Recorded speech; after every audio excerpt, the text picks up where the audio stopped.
Hailey, Lucas is engaged. We're expecting you to be there. Don't make things any more awkward for everyone. The words echoed in her mind as Hailey stood by her kitchen counter, staring down at the gilded envelope in her hand. The script-like formality of the card only made the message inside feel more staged. Lucas Granger and Nicole Monroe cordially invite you to their engagement celebration. It read, as if years of silence and unspoken accusations could be wiped away with a wax seal and gold trim. She placed the invitation on the counter without opening it further. The phone buzzed, vibrating against the marble like an impatient reminder. Mom. Hailey closed her eyes for a moment before answering. Hi, Mom. Denise Granger didn't bother with pleasantries. Hailey, I assume you got the invitation. I did. We're expecting you to come, her mother said, voice clipped but trying to sound warm. Lucas has worked very hard, and this is a special time for him. It would be unkind if you didn't show up. Don't make things more awkward than they need to be. Hailey didn't reply immediately. She looked around her apartment.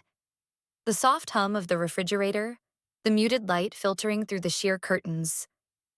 The place was nothing like her parents' estate in Greenwich. No marble floors, no oil paintings, no cold silence hiding behind grandeur. Her place was small, cozy, lived in. She'd chosen every piece of furniture herself. I'll think about it, she finally said. There was a pause. Please do, Denise said, a faint note of exasperation seeping in. We don't want people asking questions. Hailey ended the call and tossed the phone onto the couch. People asking questions. That's all it ever came down to with them. Appearances, reputation, control. She walked to the window and leaned against the frame. The city below moved with its own rhythm. Cars slicing through evening traffic, people going about lives not curated for approval. Her mind drifted backward. 6 years ago, the night she walked out of medical school. Not because she couldn't handle the workload, but because it was never her dream. She remembered the long dinner table, her father's expression stone cold as she told them she'd withdrawn from Yale Med. You're a quitter, Franklin had said, not even looking up from his plate. He had never forgiven her. Not for leaving, but for making a choice that didn't include him. She reached for her laptop on the kitchen island and opened a tab. The analytics dashboard of Pathlink loaded instantly. A clean interface, numbers dancing in the top right corner. Active users, 80,042. Hailey allowed herself a quiet smile. Pathlink had started in her living room, with a secondhand laptop and a stack of handwritten notes. It was a simple idea. Streamline the process of getting patients to the right specialist faster, regardless of insurance status. Today, it had quietly passed 80,000 users. No billboards, no press releases, just impact. She stared at the number for a long moment, absorbing what it meant. This wasn't a hobby or an escape from her family's judgment. It was real. It was helping people. And it was hers. Her gaze moved toward the far end of the apartment.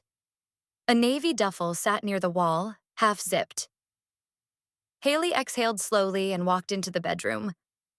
Her closet was narrow, modest compared to the walk-ins she grew up with. But every garment had been chosen with purpose. She reached for a charcoal gray suit, structured, sharp, clean. As she pulled it out, she didn't say a word. This time, I won't wear their script. Hailey? Oh, you're here. You look fine. Denise's voice floated across the marble-tiled floor, wrapped in that signature tone of hers, effortlessly cruel, buttered with faux elegance. Her smile was tight, rehearsed. Hailey offered a neutral nod and stepped further into the restaurant's private dining room. The air thick with perfume, polished silverware, and the curated laughter of moneyed guests. The soft clinking of glasses, murmured conversations, and flickering candlelight gave the room a golden glow. Everything in here was delicate, designed, and performative. Hailey's heels made a soft click against the floor as she approached the table, catching sight of Lucas, now older and sharper-jawed, wrapped in a bespoke navy suit and his usual quiet smugness. Nicole sat beside him, radiant in a silk ivory dress that shimmered slightly with each movement. And Franklin, her father, looked up just briefly, nodded once without warmth, and returned to his wine. The last time she'd seen all of them in one room, there had been snow outside and a 12-foot tree in the corner of the Granger Estate's living room. Lucas had unwrapped a Rolex, Platinum Limited Edition. Hailey had received a book of quotes about finding your way, the card signed "To Our Dreamer." Franklin hadn't even looked up that night either. Now she took her seat at the end of the table, deliberately placed far from the center, and smoothed her napkin over her lap. "Hailey," Franklin said at last, "I'm glad you could join us. I imagine you're in between projects right now?" His words landed like darts dressed in silk. She blinked once. "Actually, I've been quite focused. Things are busy." Denise sipped her wine, then turned to Nicole. Hailey always had this wandering spirit. You know, gap years, NGOs, all that soul-searching stuff. Lucas, of course, always knew where he was headed. Nicole gave a polite smile, nodding gently. "That's admirable." Hailey bit back a smirk. "I suppose I just took a less traditional route." Franklin gave a short huff of a laugh. "So what is it you do now? Still freelancing? Writing blogs?" "I run my own company," Hailey said, keeping her tone measured. That drew a pause, a flicker. Denise looked at Franklin. Lucas raised an eyebrow, as if waiting for the punchline. "A company?" Franklin asked, incredulous. "What kind?" "A tech company," she said. "Health tech." Franklin barked a low laugh. "Ah, apps. Everyone's making apps these days." There it was, the Granger stamp of dismissal. Quick, automatic, shallow. Across the table, Nicole tilted her head slightly. "What's your company's name?" Hailey paused. Her fingers curled lightly around the base of her glass. She hadn't expected curiosity. Not from Nicole. She took a breath. "Pathlink." Nicole said nothing, but her expression shifted. Subtle, almost imperceptible. A barely there narrowing of the eyes, a straightening of posture. And for the first time that evening, someone actually looked at Hailey as if she wasn't a ghost. "Pathlink. Sounds familiar. My brother used something like that." Nicole's voice cut through the hum of dinner chatter with a curious sharpness, her words floating across the table like an accidental admission. Hailey looked up, startled, but Nicole was already chewing thoughtfully, eyes scanning some distant memory. Hailey blinked once, steadying her breath. The last time someone mentioned recognizing Pathlink, it had been during a user satisfaction survey she helped analyze herself. It wasn't a name thrown around fancy dining tables. Yet here it was, surfacing like a shadow just beneath the gleam of polished silverware. The main course had arrived minutes ago. Roasted duck glazed in orange honey reduction, perfectly sliced, plated on ivory porcelain with gold rims. Waiters glided around with quiet urgency, refilling wine glasses and slipping by with practiced ease. Hailey barely touched hers. "You built it from scratch, right?" Nicole asked softly, almost to herself. Denise cleared her throat, tone too bright. "Nicole, darling, tell us about your design studio. What was the latest magazine that featured your work?" Hailey wasn't surprised at the derail. Any attention diverted from Lucas was quickly redirected, as though the family feared gravity might shift. Nicole opened her mouth to respond, but Franklin leaned in, cutting her off before she began. "Actually," he said, "Lucas just closed a fund with Beller and Rowe. He's managing the fund for Greenbrook's new clean energy portfolio." A few gasps and murmurs rippled around the table. Denise beamed, her manicured hands clapping quietly. Lucas gave a modest shrug, the kind born from confidence, not humility. "Only the most lucrative sector this year," he added. "The fund's already overbooked." Hailey sat back, watching them perform their old routine. She recognized every beat of it. Lucas, the shining star, the one with handshakes and connections, the one who didn't have to explain his worth. She took a small sip of water and offered calmly, "We've been working on a pilot with the National Health Coordination Office. It's still in the early stages, but it's promising. Real-time referral mapping between regional hospitals." Franklin didn't even glance her way. "Oh, how exciting," Denise said flatly. "You should tell Lucas. Maybe he can give you advice." Lucas gave her a half smile. "We actually looked at a few medtech startups last quarter. None with sustainable revenue models, though." Hailey didn't respond. She'd done the math 100 times. Pathlink wasn't just sustainable, it was scalable. But numbers meant little to people who only measured worth in social clout and alumni networks. Across the table, Nicole leaned in a bit, eyes narrowing as she studied Hailey. "So it is a platform? Like a referral system?" Hailey nodded once. "Built for frontline care teams. We use a dynamic tagging algorithm to route cases to the most appropriate specialist across a closed loop." Nicole's brows twitched slightly, but just then one of Franklin's colleagues chimed in, asking Lucas about hedge fund strategy in the age of AI. Nicole's question hung unanswered in the air like dust motes suspended in sunlight. Hailey's phone buzzed gently in her clutch. She slid it out discreetly under the table. "Maya, check your inbox. We made the shortlist for the NHC conference in D.C. You're speaking." Hailey's heart did a small flip.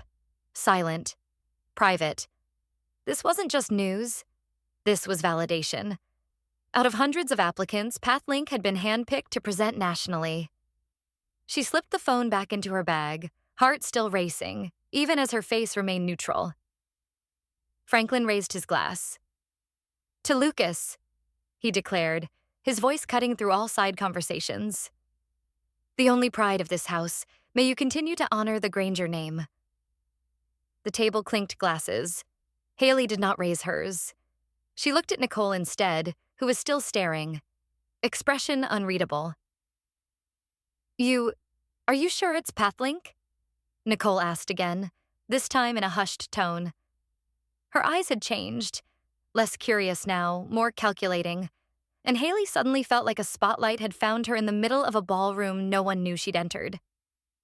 "Wait, you're the CEO of Pathlink?" Nicole said louder than she intended. The room fell into silence so sudden, so jarring, it felt as though the chandeliers above had sucked every decibel out of the space. Hailey felt her fork pause halfway to her plate. Every face at the table turned toward her. Some confused, some stunned, a few already narrowing their eyes as if bracing for impact. Denise's smile froze. Franklin stiffened, his hand still clasped around the stem of his wineglass. Lucas blinked slowly, lips slightly parted. For a moment, it was like time itself held its breath, waiting for Hailey to confirm or deny the words hanging in the air like a knife balanced on edge. She didn't speak. Nicole didn't wait for permission. "My brother, Ryan. He was in a cycling accident last fall. Compound fracture, nerve complications. We saw 4 doctors. 4. No one could figure out the right path of treatment." She sat up straighter now, voice firm. "We were desperate. I found Pathlink through a friend's recommendation. Within a week, it connected us to a neurovascular specialist in Boston. Ryan had surgery within 10 days. He's walking now." A small murmur ran around the table. Someone gasped. "I remember," Nicole continued, now turning directly toward Hailey. "I sent a thank you letter to the CEO. I just assumed it would be some guy in Silicon Valley. I never thought—" She didn't finish the sentence. The weight of it landed anyway. Hailey forced herself to set down the fork, spine straight. Her pulse throbbed in her ears. She didn't expect this. Not here. Not now.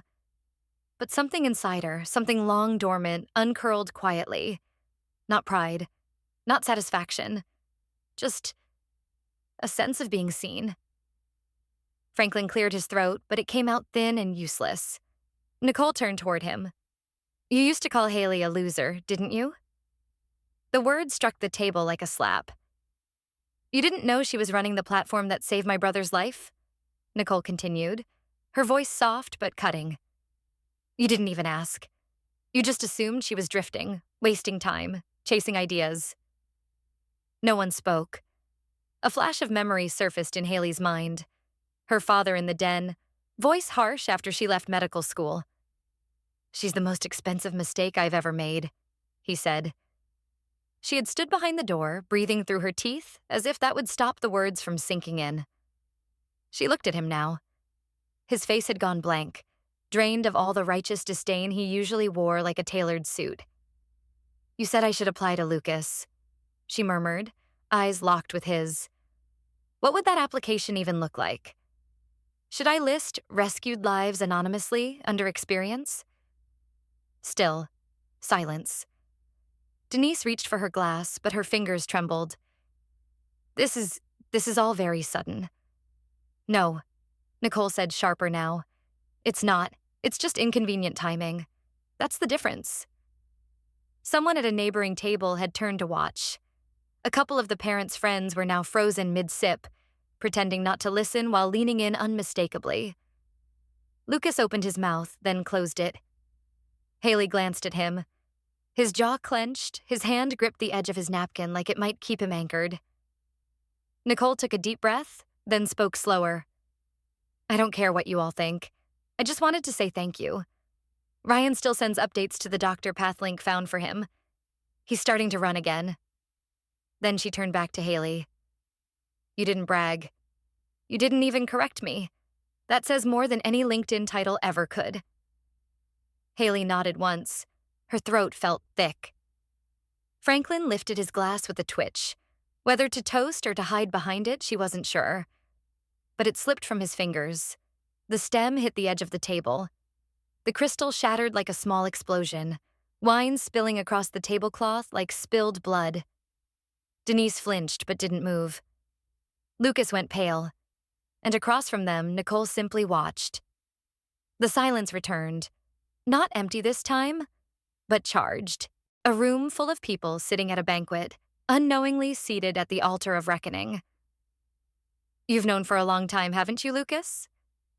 Hailey's voice was barely more than a whisper, but it landed like thunder in the stillness of the dining room. She didn't blink, didn't look away.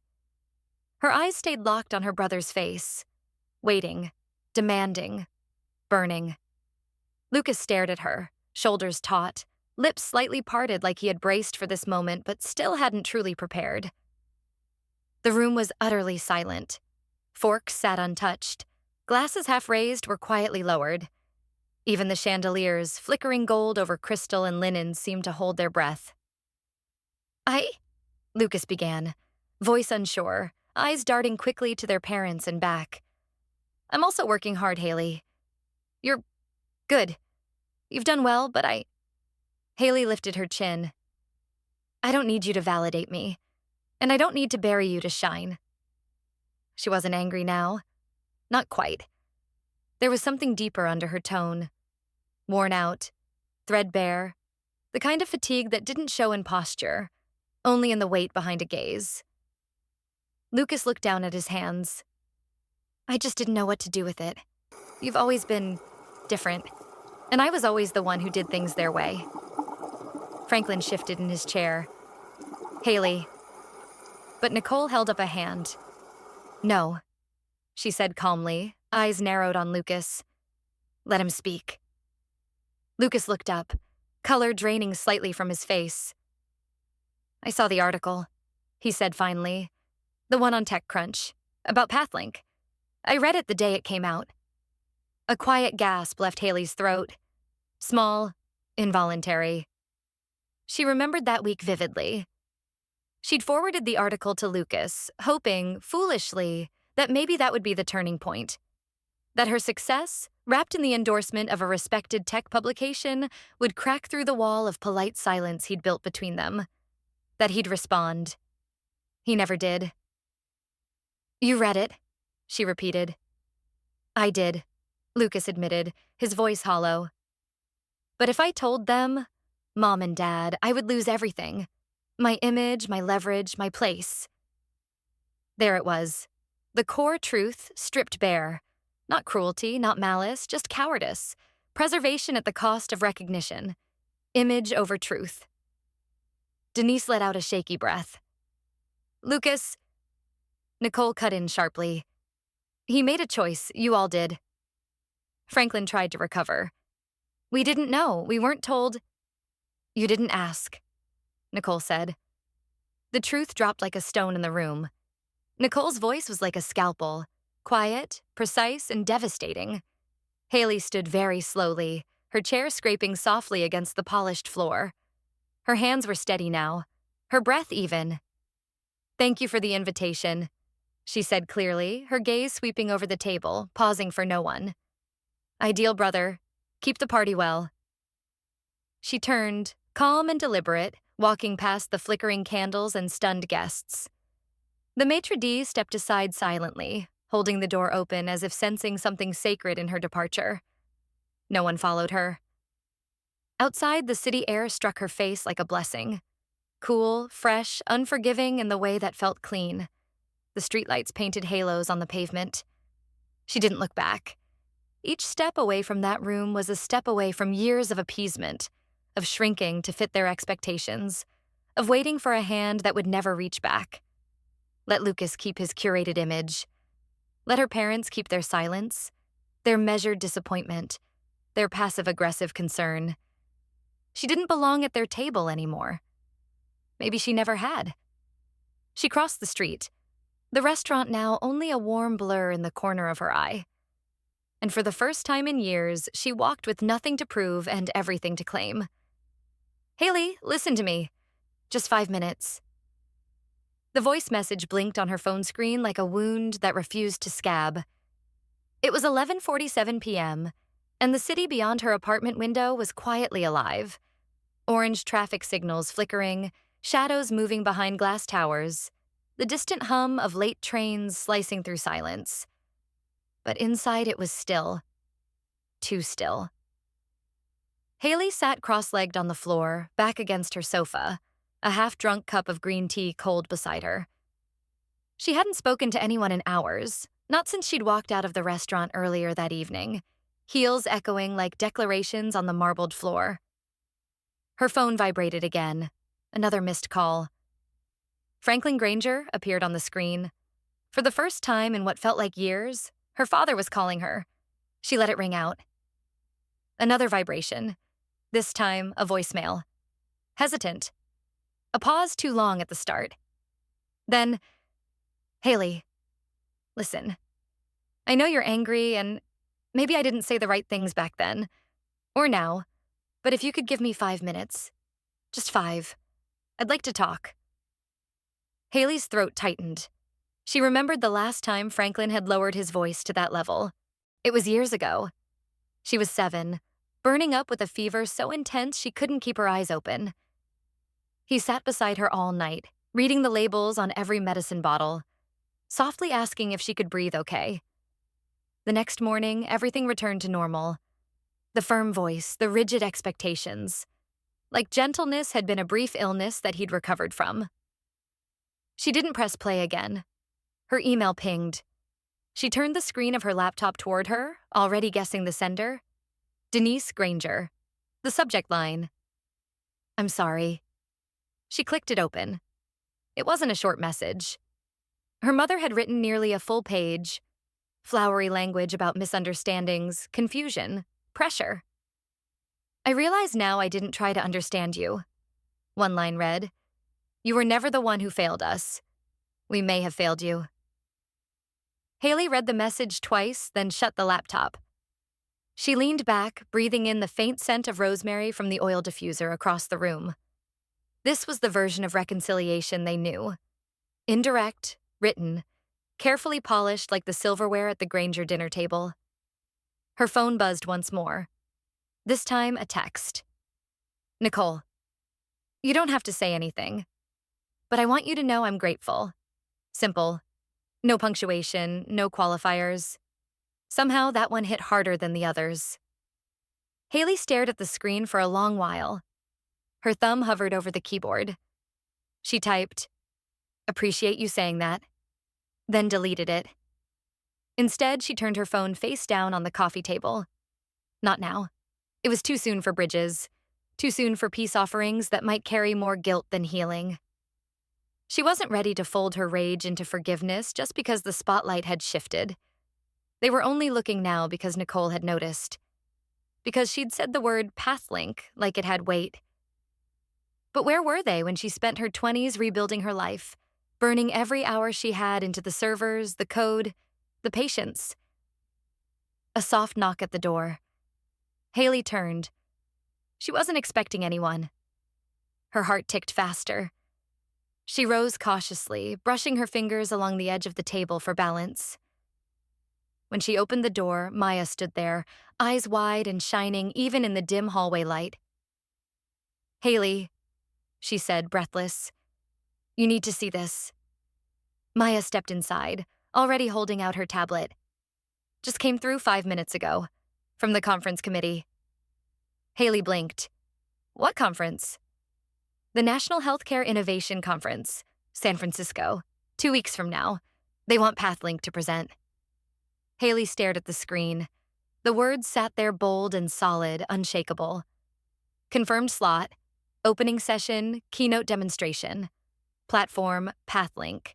Speaker, Hailey Granger. Maya grinned. "We're not the side project anymore."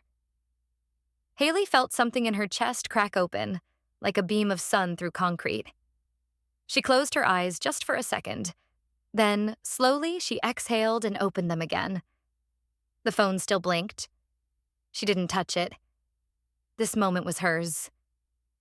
"If you don't pursue medicine, what are you?"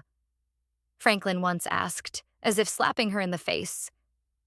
The words echoed in her memory like they had been etched into the back of her skull. Permanent, sharp, uninvited. Hailey sat at her desk at the Pathlink office long after everyone else had gone home. The city outside buzzed with the quiet rhythm of late-night traffic, but inside, the only sound was the low hum of the monitor and the faint click of her pen as she spun it between her fingers. Her office wasn't large, nothing like the sprawling corner spaces her brother probably occupied. It was practical. 2 shelves filled with thick research volumes, a coffee mug from her first investor meeting, a soft olive green couch by the window. On her desk sat a photo, recently mailed from a rural hospital in Montana. 8 people in the frame. Patients, a doctor, a nurse, 2 elderly couples. All smiling. All beneficiaries of Pathlink's rural outreach feature launched 6 months earlier. She picked up the photo gently, running her thumb over the edges. The thank you note on the back was scribbled in blocky handwriting. "Your tech gave us a chance. We didn't have one before." "Bless you." A lump caught in her throat. She wasn't supposed to be here. Not in this office. Not on this path. If the Granger family blueprint had played out, she'd be somewhere in a hospital, ticking boxes on someone else's dream. Instead, she had done the unthinkable. She had quit. Hailey remembered the day she sat down at the dining table, trembling, pen in hand, writing her official withdrawal letter to the medical school. She didn't even cry at first, just felt numb. Until she finished the last sentence. Then the tears came, soundless and heavy, smudging the ink as they landed on the page. Maya had been the only one who understood. "You're not quitting medicine," she had said back then. "You're rerouting it." That night, Hailey had opened her aging Lenovo laptop and created the first rough sketch of Pathlink, on a Word document no less. She made coffee at midnight using the last spoonful of instant granules, glued together a website from borrowed code snippets, and sent a message into the void. "We help patients find their path." She never expected a response.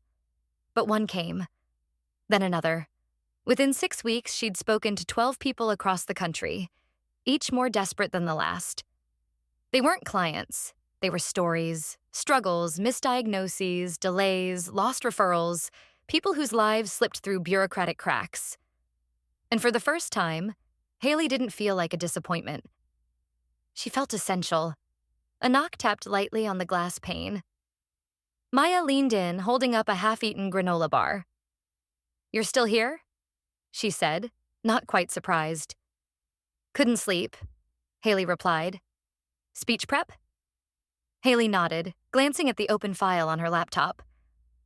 The draft title stared back at her in bold, unapologetic font. Success doesn't need family approval. Maya read it and let out a small whistle. You sure you want to go that hard? Hailey didn't answer at first. She looked down at the photo again. The patience, the smiles, the proof. Yes, she said finally. I think it's time. Maya gave a nod of respect. Okay, boss. Get some rest soon. The door clicked softly behind her as she left. Hailey turned back to the screen. Her fingers hovered above the keyboard, but her thoughts wandered again. This time not to her father, but to those nameless patients who had written her letters. One had drawn her a crayon version of their family reunited after a successful surgery. Another had mailed her a packet of tea from Nepal with a note that read, "For the hands that helped without ever touching." Recognition from strangers felt cleaner, uncomplicated. It didn't come with guilt or judgment or buried expectations. It came because she mattered. Her inbox pinged. She flipped tabs and clicked open the newest message. The subject line read, "Opening Session Confirmation, NHIC 2025. She read it once, then again. We are honored to invite Pathlink's CEO, Ms. Hailey Granger, to deliver the opening session keynote at the 2025 National Healthcare Innovation Conference in San Francisco. Please prepare for an audience of over 100 investors, 3 federal healthcare representatives, and leading voices in medical technology." She sat back in her chair. The silence wasn't empty anymore. It was full of the things she'd built, the people she'd helped, the impact no one in her family had ever believed she could make. She didn't smile. Not yet. But she let out a long breath. And for the first time in years, it wasn't laced with doubt. "If you want us to be brothers, you have to learn not to step on me to climb up." The words came like ice, measured, cool, and cutting. Hailey said them across the low hum of a coffee shop nestled between 2 brick buildings on 6th Avenue. It was the kind of place people visited for muted confrontations and quiet goodbyes. Neutral territory where no family portraits stared down from the walls, and no one remembered who you used to be. Lucas sat across from her, hands wrapped tightly around a steaming mug he hadn't touched. He looked older today, or maybe just smaller.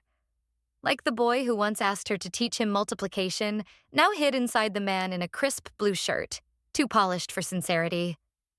"I wanted to meet face to face," he began, avoiding her gaze. The texts weren't enough. Hailey tilted her head. 3 messages saying, "I'm sorry," aren't a conversation. He flinched. "I deserved that." "Yes, you did." Silence settled between them. In the distance, the espresso machine hissed. A man 2 tables down coughed once, then again. Hailey didn't move. Lucas cleared his throat. "Look, I didn't mean for it to go this far. I didn't expect Nicole to recognize my work." Hailey finished for him. He rubbed the back of his neck. "I didn't know how to handle it. You've always been unpredictable." Her eyebrows lifted. "Is that the word you've been using all these years?" Lucas opened his mouth, closed it, then opened it again. "I was under pressure. You know what Dad's like. You think I could just say, 'Hey, by the way, Hailey's company is doing better than mine?' He would have shredded me." Hailey leaned forward, voice even. "You could have chosen to be honest, but you chose to keep me in the dark." "I didn't lie," Lucas protested weakly. She shook her head slowly. "Lies of omission are still lies. You saw the TechCrunch article. You read the metrics. You knew Pathlink wasn't a stupid idea like you once wrote." Lucas looked down at his hands. His knuckles were white.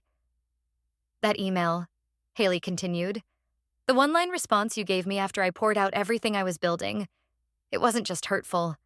It was cruel." "I didn't mean—" "But you did." She cut him off. "You wanted me to doubt myself.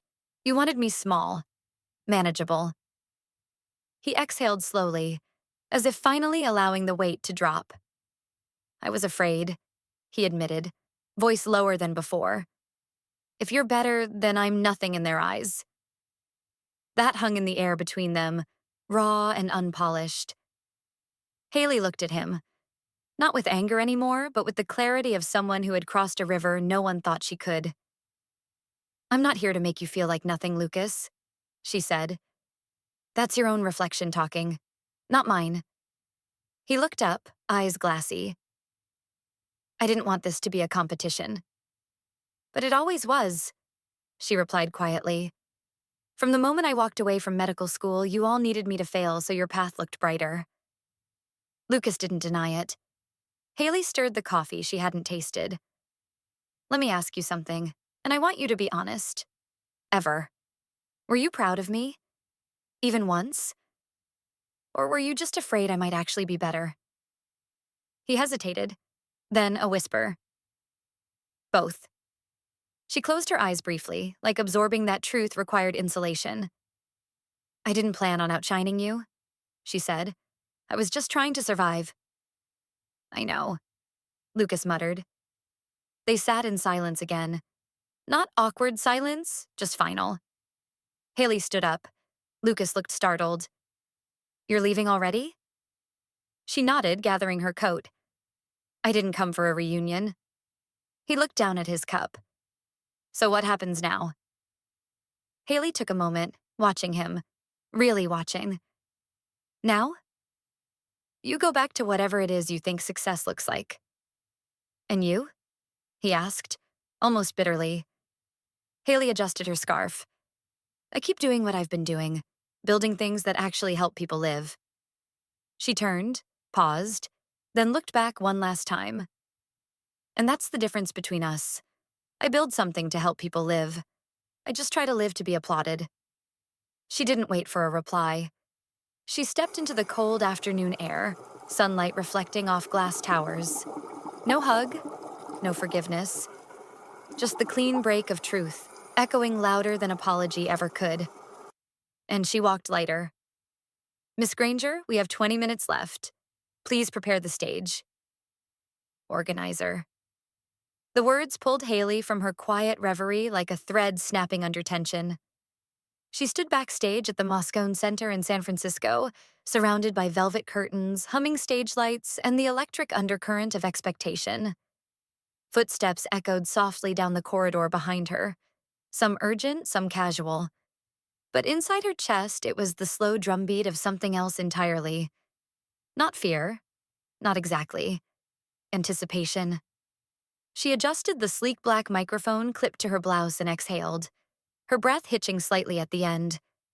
Around her, the Pathlink staff moved in quiet precision, checking slide transitions, syncing the video panel, prepping the live stream settings. Maya stood to the side, arms folded, watching Hailey with the quiet attentiveness of someone who had carried her through the earliest tremors of ambition. "I still remember that day," Hailey murmured. Maya tilted her head. "Which day?" "In med school," Hailey said, her voice lower. "I had to give a 5-minute presentation on hepatic anatomy. My hands were shaking so badly I dropped the pointer. The professor didn't even wait until I finished. He cut me off and said, 'You're not a presenter. You're a reader. You'll never lead.'" Maya blinked. "Well, he'll be pleased to know that his prediction aged like spoiled milk." Hailey chuckled softly, the sound dry but genuine. "I'm not nervous because of the stage," she said. "I'm nervous because this is the first time I'm standing in front of people who once defined me. And I finally get to decide who I am." Maya stepped closer. "They won't see the girl being looked down upon by her parents. They will see the CEO saving thousands of lives." Hailey gave her a long look. "I hope that's true." "It is," Maya said simply. "And even if it isn't, you're still going out there. That's what matters." A soft buzz came from the event coordinator's earpiece. He turned to Hailey. "Last chance to make changes to your slides." She hesitated, then pulled out her phone. "I want to add one image." "Which one?" the coordinator asked, already tapping at the control tablet. Hailey opened her gallery. The photo she chose wasn't high resolution. It wasn't polished or curated. It was a snapshot of a family standing in front of a mobile clinic, their faces sunburned but smiling. A woman in the center held up a sign that said, "Found through Pathlink. Alive because of it." "Insert this at the end," she said. No caption. The coordinator nodded, taking the image and updating the slide. Done. Hailey turned away, her fingers curling briefly at her sides. She glanced down at her watch. 12 minutes. She thought of Franklin's voice in her head, the one she had trained herself to mute. Failure, embarrassment, not living up to the name. All phrases that once lived like tenants in her mind, but they had been slowly evicted. One patient, one breakthrough, one connection at a time. She thought of the hundreds of users who had written to her, the ones who had waited months for proper referrals, the ones who found specialists through her algorithm, the ones who now lived with hope instead of countdowns. Her story wasn't about proving her family wrong anymore. It was about proving those people right. The staff began to clear the backstage area.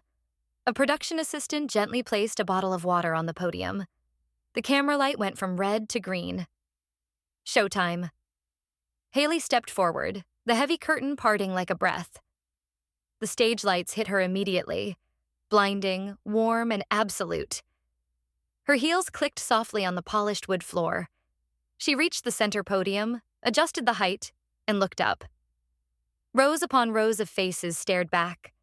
Doctors, investors, academics, healthcare professionals in tailored suits and sober expressions. Some leaned forward in anticipation. Others leaned back, arms crossed. And then she saw her, Nicole Park, sitting in the third row, a notebook resting on her lap, pen in hand but eyes fixed on Hailey with something new. Not politeness, not pity, recognition. Hailey's fingers tightened on the podium. Her heart surged. She leaned toward the mic, the opening slide glowing behind her. "I was once called a failure, but the definition of failure should not be decided by others. Pathlink is more than technology. It's a bridge to reconnect the values of people who have been rejected by society." Hailey's voice echoed through the auditorium, steady and rich. The words didn't just come from her lips.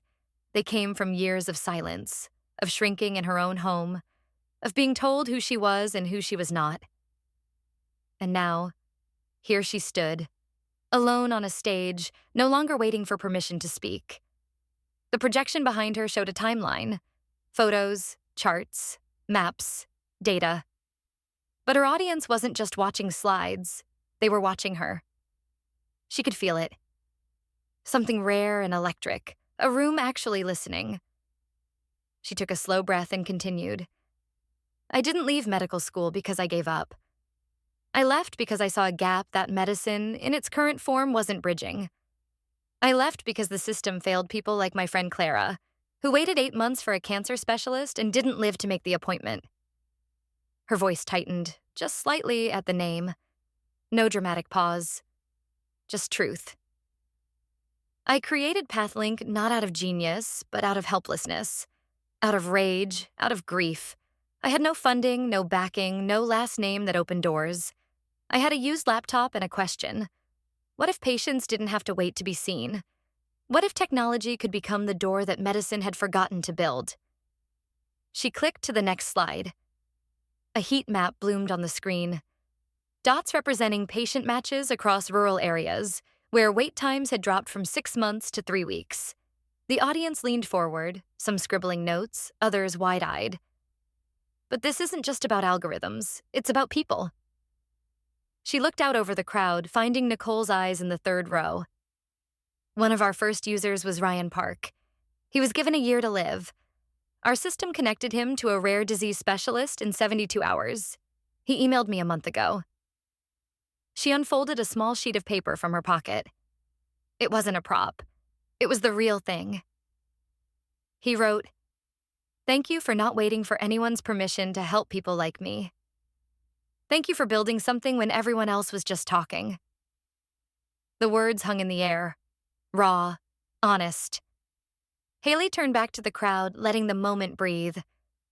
Success is not measured by degrees. she said clearly, but by the number of people you help live better. Silence. Then a rising wave, applause that began cautiously, then crescendoed into something thunderous. People stood, chairs scraped, hands met rhythmically. Somewhere in the back, she saw Maya nod once, her smile trembling at the edges. And Nicole didn't clap right away. She just wiped at her eyes as if something long held had finally softened. A man in a navy suit stepped toward the stage. His ID badge reflected the overhead lights. Federal Health Affairs. He extended a hand with calm confidence. "We want Pathlink to be the official platform for the state health system," he said. Hailey blinked, stunned for half a second. Then she took his hand.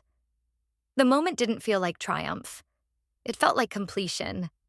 Not closure, not redemption, but confirmation that her instincts had been right.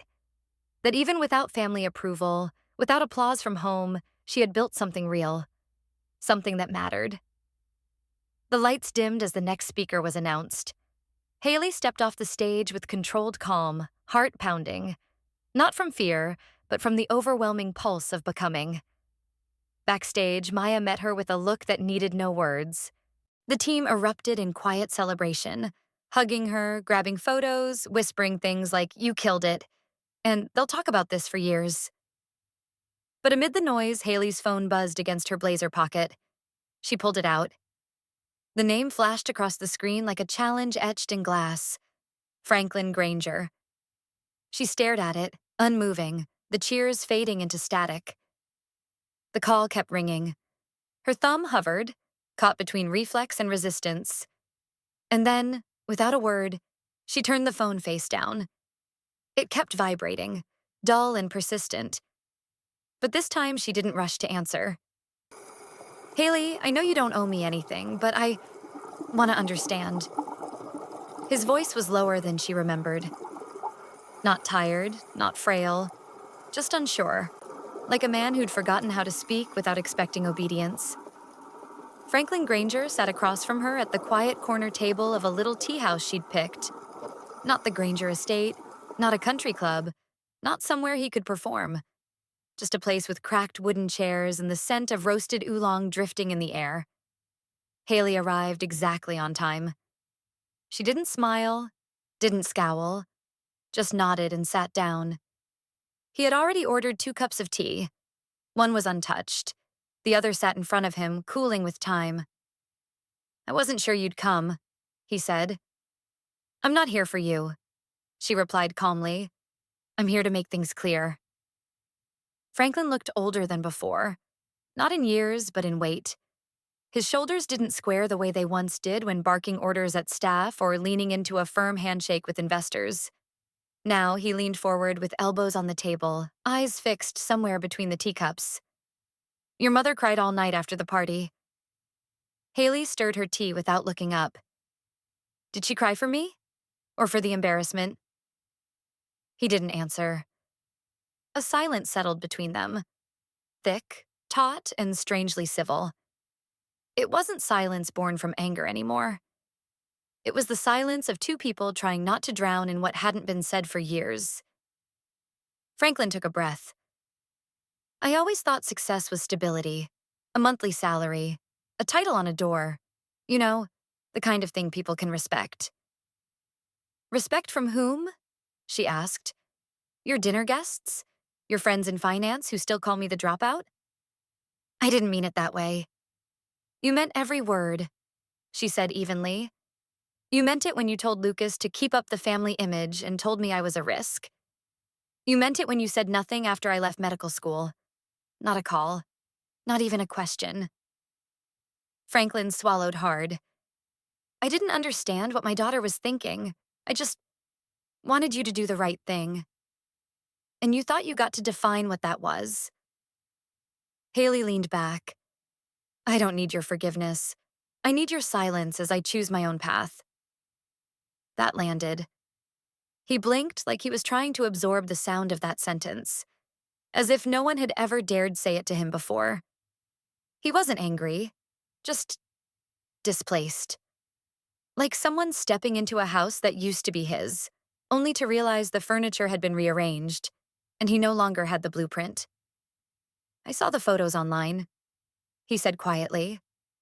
The conference. The standing ovation. People seemed moved. They were, she said with no arrogance. Just fact. I read about Pathlink, he went on, and about that letter. From Ryan Park, Hailey reached into her bag and placed something on the table. A photo. Printed, matte finish. It showed the Pathlink team standing shoulder to shoulder outside their modest office building. Smiles unfiltered. Faces full of fight and fatigue and pride. These are the people my parents once called not really necessary, she said. Franklin looked at the photo without touching it. I didn't know. You didn't want to know, she interrupted gently. Knowing would have meant rethinking everything you thought made someone valuable. A long pause. The tea was now cold. I missed a lot, he admitted. A lot more than I thought. Hailey didn't reply. Her hands rested quietly on the table as if giving him the space to sit with his own discomfort. She didn't want revenge. She didn't need repentance. What she needed was awareness. From him, even if it came late. Franklin picked up the photo at last, holding it delicately, like it might break under the weight of truth. His lips parted, then closed again. It took another full minute before he spoke. Can you... His voice cracked slightly. Can you start learning again? About your own daughter from scratch? I never stood by you. Not once. Denise's voice quivered like a thread stretched too thin.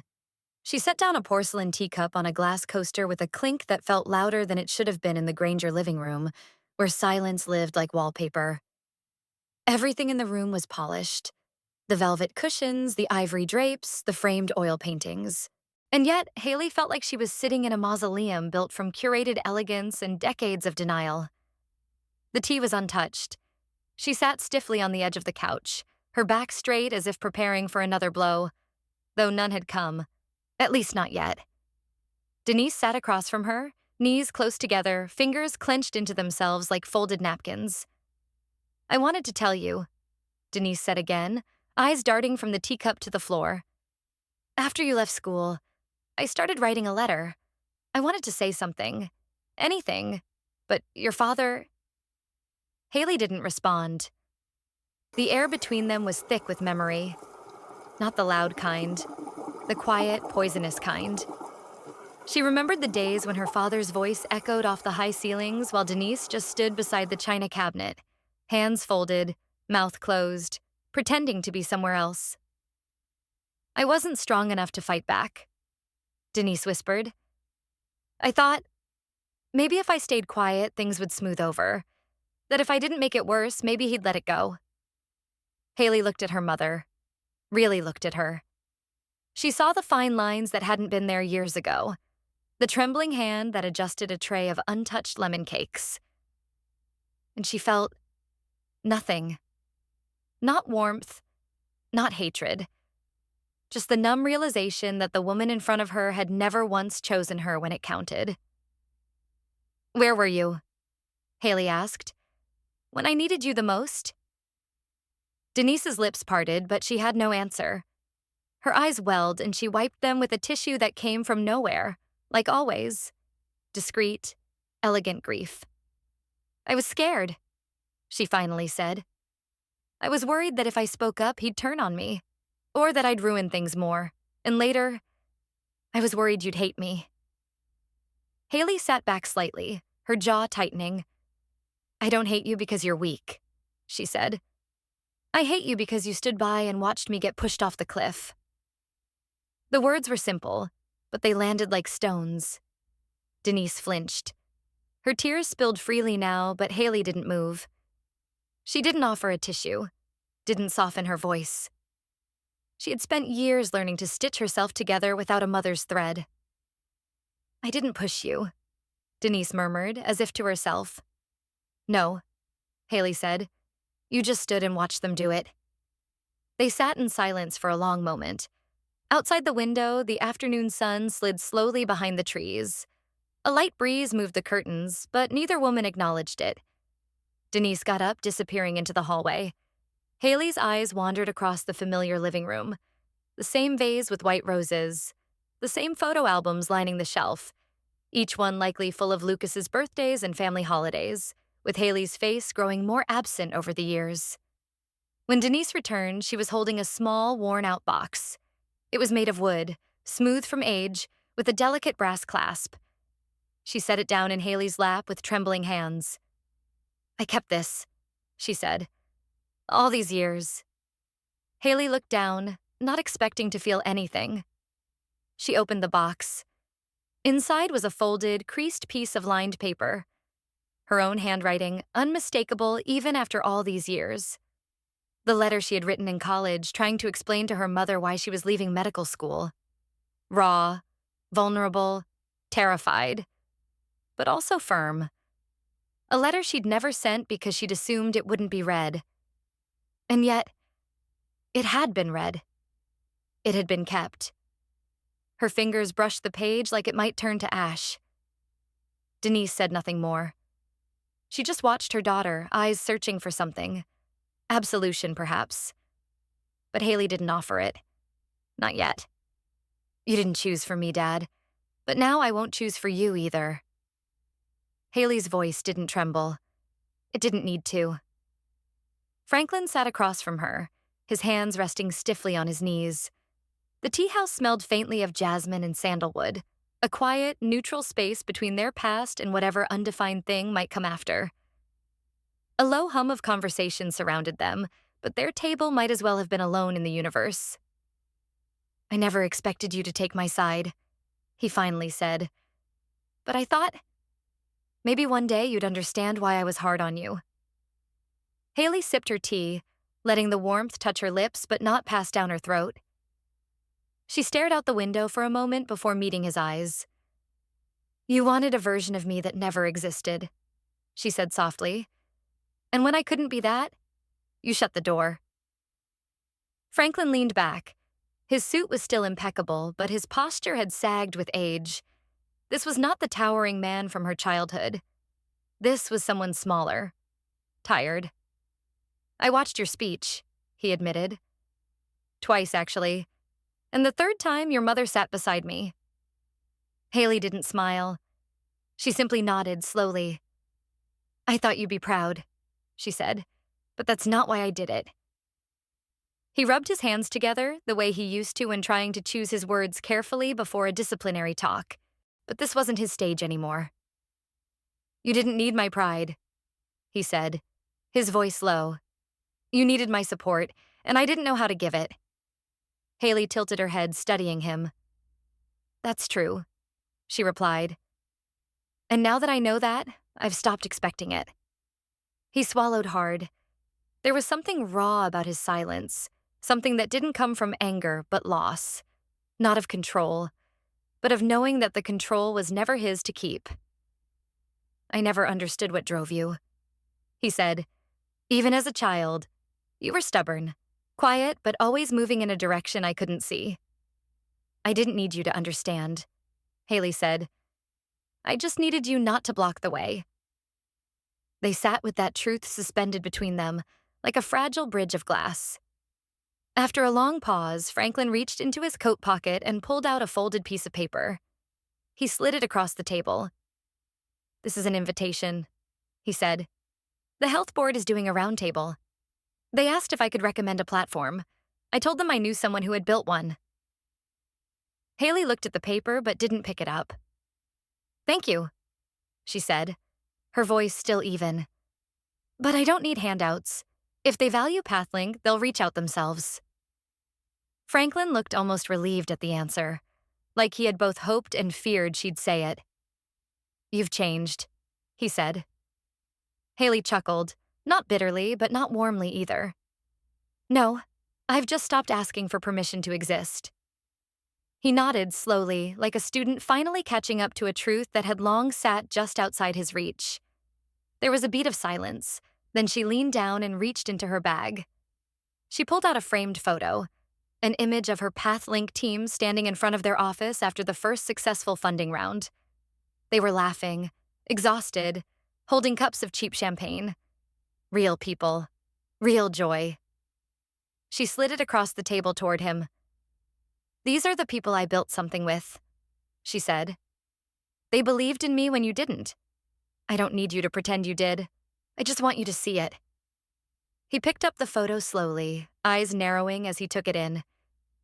"You gave up everything for this," he said. "No," she said, standing. "I gave up your version of everything." She reached for her coat. Franklin didn't stop her. "You didn't choose for me, Dad," she said again. "But now I won't choose for you either. No farewell party. No cake. I left that house, just like I left their hearts."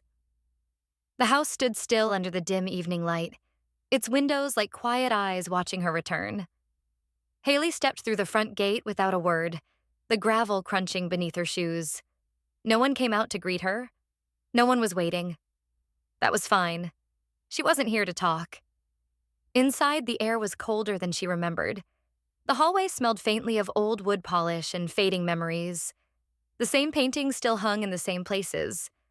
Her fingers trailed the wall briefly, not out of sentiment, but to mark the final moments she'd ever spend inside this house. She made her way upstairs to the guest room. Her room once. It was cleaner than expected, like no one had dared use it since she left. On the nightstand was the chair her mother had crocheted when Hailey was 10. The pink yarn had dulled, but the stitches were perfect. Her mother's hands had always been gentle, even when her silence wasn't. Hailey placed the chair gently into her box, alongside a small stack of books she'd read a dozen times: Jane Eyre, a collection of Rumi, and a wrinkled medical ethics journal with her handwritten notes in the margins. At the bottom of the drawer was a letter she had never sent, addressed to herself, written the day she left medical school. She didn't read it. She folded it with care, like folding away a version of herself that no longer needed saving. Downstairs, Denise stood in the dining room, arms crossed over her chest, pretending to rearrange a vase of hydrangeas. Her eyes met Hailey's for a second, but neither woman said anything. There was nothing more to explain. In the study, Franklin sat rigid behind his desk. He didn't look up as Hailey passed by. The lamplight cast a harsh shadow across his jawline, making him look older, smaller than she remembered. She paused for just a moment at the doorway, long enough to understand that silence sometimes was its own sentence. In the kitchen, the maid glanced up from scrubbing the sink. Her expression softened, but she said nothing. Hailey offered a small nod. That was enough. She placed the house key on the foyer table with a calmness she hadn't expected to feel. It didn't rattle. It simply rested there. Light, unburdened. She turned toward the door, her box tucked under one arm, her other hand brushing aside a curl from her cheek. She had one foot over the threshold when Lucas's voice floated from the hallway behind her. "Have you ever thought, if you weren't so proud, things would be different?" She didn't turn around. "If you weren't so afraid of the truth, we would have grown up together." Her voice was barely audible, not from weakness, but from a peace earned in silence. Then she walked through the door, not looking back, not to check if they followed, not to wonder if they cried. The only sound behind her was the door closing, and that was enough. The girl once dismissed as a failure stood before the world not to prove them wrong, but to prove herself right. Her silence was never weakness. It was the space where something greater was quietly taking shape. Justice doesn't always arrive with applause or apology. It often comes through persistence, grit, and the courage to walk alone. Like the final chord of a long-forgotten melody, it may arrive late, but when it does, it echoes. Sometimes all it takes is one woman daring to reclaim her voice to unravel a lifetime of silence. No wall of lies can stand forever against the tide of truth. If you believe justice always finds its way, like and share this story. Comment 1. If you felt her strength. Comment 2. If you think the ending should have gone further.